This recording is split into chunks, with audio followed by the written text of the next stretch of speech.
السلام علیکم. السلام علیکم ورحمۃ اللہ وبرکاتہ. وعلیکم السلام ورحمۃ اللہ. جی السلام علیکم ورحمۃ اللہ وبرکاتہ. وعلیکم السلام ورحمۃ اللہ. حضرت میں محمد اصغر گیریڈی جھارکھنڈ عرض کر رہا تھا. بولیے. حضرت ایک بات معلوم کرنی تھی کہ حضرت مولانا سعد صاحب دامت برکاتہم دارالعلوم دیوبند تشریف لے گئے تھے. ایک دو دن پہلے دارالفتہ بھی پہنچے اور اکابر سے ملاقات ہوئی. تو سوشل میڈیا پر خبریں پھیلائی جا رہی ہیں کہ دارالعلوم کا جو سابقہ موقف تھا ان کے نظریات کے تعلق سے وہ سب ختم ہو گیا, رفع دفع ہو گیا. ایک دم صحیح جھوٹ ہے. انہوں نے کوئی بات نہیں کی اپنے نظریات کے سلسلے میں. وہ صرف ملاقات کے لیے آئے تھے. نہ مجھ سے کوئی ملاقات ہوئی ہے, وضاحت فرما دیں اس سلسلے. نہ مجھ سے کوئی ملاقات ہوئی ہے, نہ مجھ سے کوئی بات ہوئی ہے. صرف ملاقات کے لیے وہ گئے تھے, مولانا ارشد صاحب کے گئے تھے, دارالفتہ میں گئے ہیں. صرف مفتی محمود صاحب کے پاس تھوڑی دیر بیٹھے رہے, لیکن ان کے نظریات اور ان کے خیالات کے سلسلے میں نہ کوئی گفتگو ہوئی, نہ انہوں نے کسی چیز سے رجوع کیا ہے. دارالعلوم کا سابقہ موقف اپنی جگہ برقرار ہے, بالکل برقرار ہے. اس لیے کہ روزانہ ان کی نئی نئی باتیں پہلے سے زیادہ سخت آ رہی ہیں. چیلنج کر رہے ہیں وہ علماء کو, فتویٰ چھوڑ دینے کی بات کر رہے ہیں. فتویٰ مت دیکھو, ہم دل کی بات مانو, اس طرح کی باتیں کر رہے ہیں. کسی چیز سے انہوں نے رجوع نہیں کیا ہے. بہت بہت شکریہ حضرت, خلطان دور ہو گیا الحمدللہ. السلام علیکم. وعلیکم السلام ورحمۃ اللہ. حضرت مفتی ابوالقاسم صاحب نعمانی دامت برکاتہم العالیہ نے یہ جو اشارہ فرمایا نا کہ بعض نئی نئی باتیں اس طرح کی آ رہی ہیں جو اور بھی زیادہ سخت ہیں, بلکہ علماء کو چیلنج کر رہے ہیں فتووں کے حوالے سے, اس طرح کی باتیں کہ فتووں کو چھوڑیے. تو یہ خود سعد صاحب کی زبان ہی آپ سماعت کر لیجئے. دو مثالیں حضرت نے ذکر فرمائی ہیں, دو مثالیں خود سعد صاحب کی زبان ہی سماعت کر لیجئے. ایک میں تو سعد صاحب یہ کہہ رہے ہیں کہ یہ بات سب یاد رکھیں کہ ایمان کی تکمیل کا صرف ایک واحد سبب دعوت ہے, اس کے علاوہ اللہ کی قسم کوئی سبب ایمان کی تکمیل کا نہیں ہے.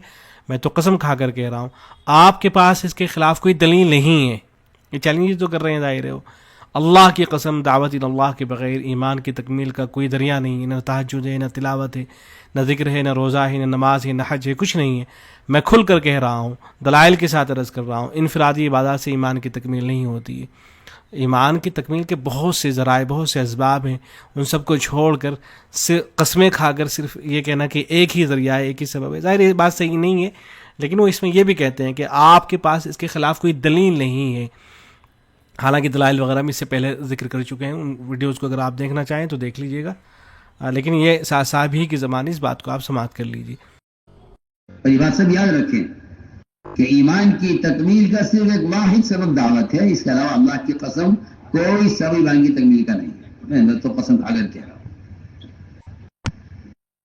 آپ کے پاس اس کے خلاف کوئی دلیل نہیں ہے. اللہ کی قسم دعوت اللہ کے بغیر ایمان کی تکمیل کا کوئی ذریعہ نہیں ہے, کوئی ذریعہ نہیں ہے. نہ تہجد ہے, نہ تلاوت ہے, نہ ذکر ہے, نہ روزہ ہے, نہ نماز ہے, نہ حج ہے, نہ کچھ نہیں ہے.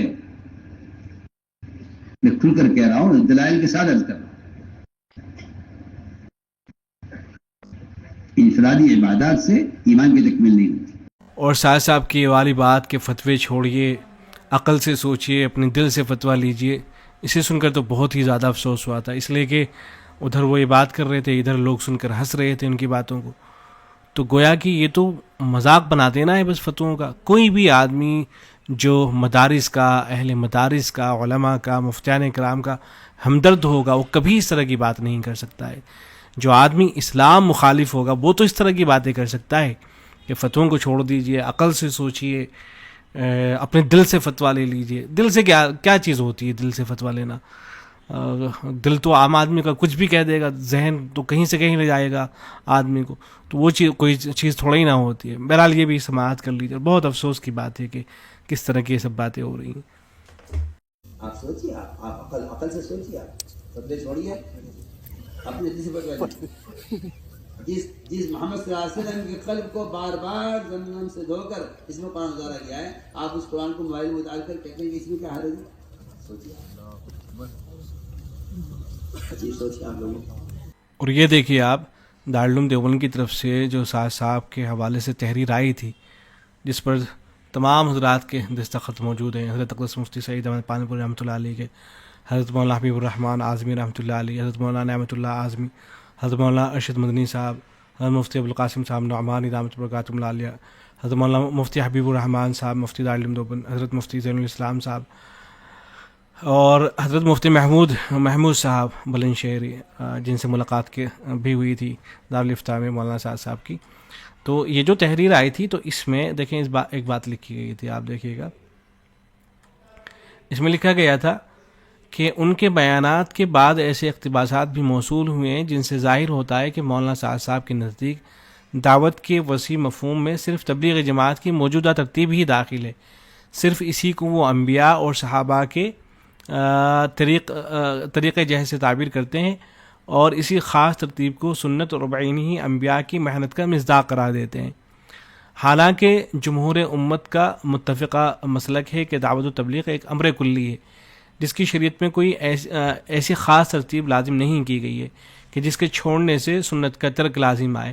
مختلف زمانوں میں دعوت و تبلیغ کی شکلیں مختلف رہی ہیں، کسی بھی دور میں دعوت کے فریضے سے بے اعتنائی نہیں برتی گئی ہے، صحابہ کے بعد تابعین، تبع تابعین، ائمہ، مجتہدین، فقہاء، محدثین، مشائخ، اولیاء اللہ اور قریبی عہد کے ہمارے اکابر نے عالمی سطح پر دین کو زندہ کرنے کے لیے مختلف طریقے اختیار کیے ہیں۔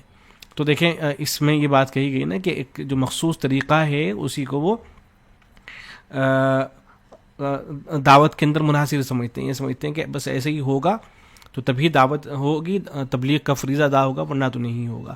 تو یہ اس میں لکھا گیا تھا، تو ایسا نہیں ہے کہ انہوں نے اس بات کو چھوڑ دیا ہو سعد صاحب نے، بلکہ ابھی کے ان کی جو تازہ بیانات ہیں، یہ دیکھیں، یہ بیان ہے سعد صاحب کا، بھی یہ خود میں نے تحریر کیا ہے اور مولانا کی جو گفتگو ہے میرے پاس محفوظ ہے، تو ابھی کا ہے، یہ فروری کا ہے، فروری کے شروع کا بیان ہے، ممبئی کے اندر جو اجتماع ہوا اس میں۔ تو کہتے ہیں کہ اصل بات یہ ہے کہ جس چیز کو اپنے اندر پیدا کرنے چاہتے ہو بے اعتبار کمال کے اس کو بصفت تبلیغ کرو، اور میری بات آپ نوٹ کر لیجئے، بصیرت تبلیغ کا مطلب خدا کی قسم یہ ہے کہ آپ خود جا کر دعوت دیں، اس کے بغیر دعوت کا فریضہ ادا نہیں ہوگا، نہ قلم سے، نہ اخبار سے، نہ رسائل سے، نہ موبائل سے، کسی سے بھی دعوت کا فریضہ اللہ کی قسم ادا نہیں ہوگا۔ یعنی دارالعلوم کے فتوے میں لکھا تھا کہ یہ جو خاص ترتیب ہے ان کے ذہن میں، جو تبلیغ جماعت کی خاص ترتیب چل رہی ہے، اسی کو یہ سمجھتے ہیں کہ ایسے ہی کرنا ضروری ہے، اور اگر دوسرے طریقے اپنائیں گے تو آپ کی تبلیغ ادا ہی نہیں ہوگی۔ وہاں یہ بات لکھی گئی تھی، تو انہی باتوں کو وہ اعادہ کر رہے ہیں بار بار۔ تو ایسا نہیں ہے کہ انہوں نے ان باتوں کو کہنا بند کر دیا، بلکہ بار بار انہی باتوں کو اعادہ کرتے رہتے ہیں۔ آپ خود جا کر دعوت دیں گے تو دعوت کا فریضہ ادا ہوگا، ورنہ دعوت کا فریضہ ادا نہیں ہوگا۔ یہ بات آپ نوٹ کر لیجئے۔ یہ جو آج کل ایک خیال ہے کہ دعوت دینے کا کوئی ایک طریقہ نہیں ہے، دارالعلوم کے فتوے میں یہ تو لکھا گیا نا کہ دعوت کا کوئی خاص طریقہ نہیں ہے، آپ جس طریقے سے بھی دعوت کا فریضہ انجام دے لیں دعوت کا فریضہ ادا ہو جائے گا۔ آپ خط کے ذریعے، ملاقات کے ذریعے، آپ کسی بھی طرح سے آپ اپنے پاس بلا لیں یا خود چلے جائیں، خط لکھ دیں یا کوئی اور طریقہ اختیار کر لیں۔ علماء کرام تبلیغی جو اصلاحی جلسے ہوتے ہیں ان کے ذریعے سے مختلف طریقے بہرحال اپنائے جاتے ہیں، تو کوئی بھی ایک تو، لیکن یہ کہتے ہیں کہ جو آج کل ایک خیال ہے کہ دعوت دینے کا کوئی ایک طریقہ نہیں ہے، جس طرح دعوت دو، یہ غلط خیال ہے۔ آپ کو غور کرنا پڑے گا کہ محمد صلی اللہ علیہ وسلم اور آپ صلی اللہ علیہ وسلم کے صحابہ کی دعوت دینے کا کیا طریقہ تھا، وہ کیسے دعوت دیا کرتے تھے، اور پھر اپنا جو مخصوص طریقہ ہے اسے یہ ثابت کرنے کی کوشش کرتے ہیں کہ بالکل بعین ہی نبی صلی اللہ علیہ وسلم اور صحابہ کرام وہ سب اسی طرح سے کیا کرتے تھے۔ تو یہ جو فکر ہے اس کی تردید کی گئی تھی، لیکن انہوں نے اس فکر سے رجوع نہیں کیا ہے۔ ایسے ہی ابھی جو ان کے بیانات ہوئے ہیں، یہ بات انہوں نے کہی اسی بیان کے اندر کہ بات آپ یاد رکھیے گا کہ خود دعوت دیے بغیر ایمان کی تکمیل نہیں ہوتی، سب سے بڑا فریضہ اسلام ہے، وہ ایمان کا فریضہ ہے، اور اس کی تکمیل خود جا کر دعوت دیے بغیر اس کی تکمیل نہیں ہو سکتی ہے۔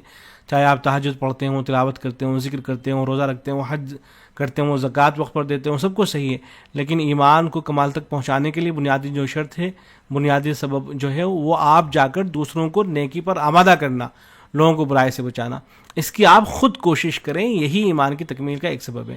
میری بات آپ بہت غور سے سنیں، میں کیا کہہ رہا ہوں، میں جو کہہ رہا ہوں اس سے بہت سے لوگ ناواقف ہیں، کیونکہ قرآن و حدیث میں کبھی غور نہیں کیا، سوچا نہیں اس کو کہ ہم سے وہ فریضہ چھوٹ رہا ہے جس فریضے کے ادا کرنے پر ایمان کی تکمیل موقوف ہے۔ آپ میری بات توجہ سمجھیں۔